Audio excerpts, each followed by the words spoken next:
There is a city on no map of Egypt because for 2,000 years, no one could prove it ever existed. Sailors told stories of golden temples at the mouth of the Nile, a city where legend said Helen of Troy fled with Paris, where the god Heracles first set foot in Egypt. The Greeks called it Heracleion. The Egyptians called it Thonis. And then it vanished. Not just the city, the very memory of where it stood. Historians called it a myth, a sailor's tale. They were wrong. In the year 2000, something appeared on a sonar screen that should not have been there. A French archaeologist named Franck Goddio was mapping the seabed off the Egyptian coast.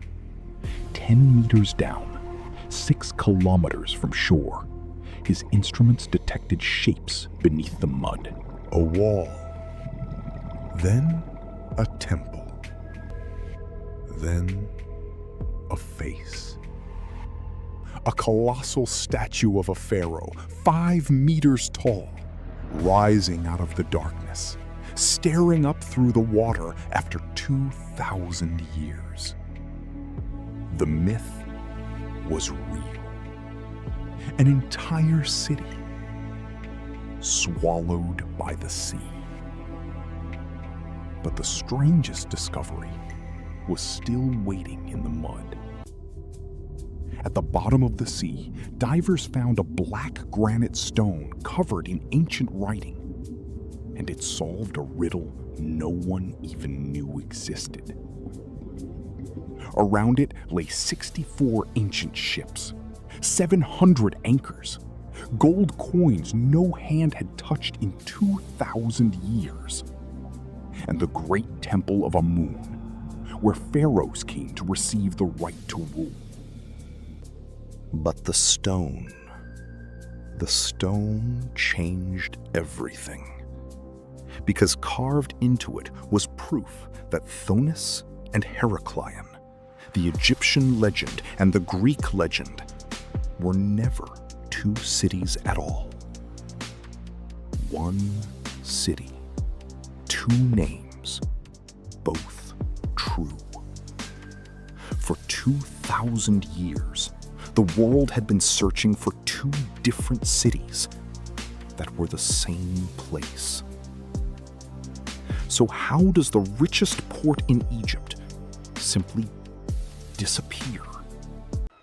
The city that ruled Egypt's gateway to the world was built on a trap, and the trap was the ground itself.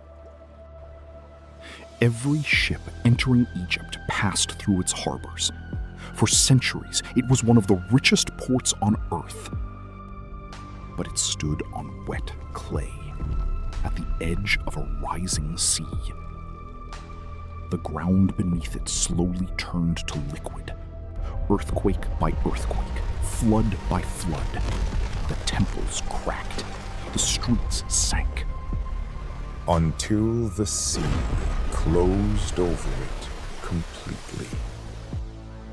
And within a few centuries, the world forgot it was ever there. Almost. Here is the part almost nobody knows.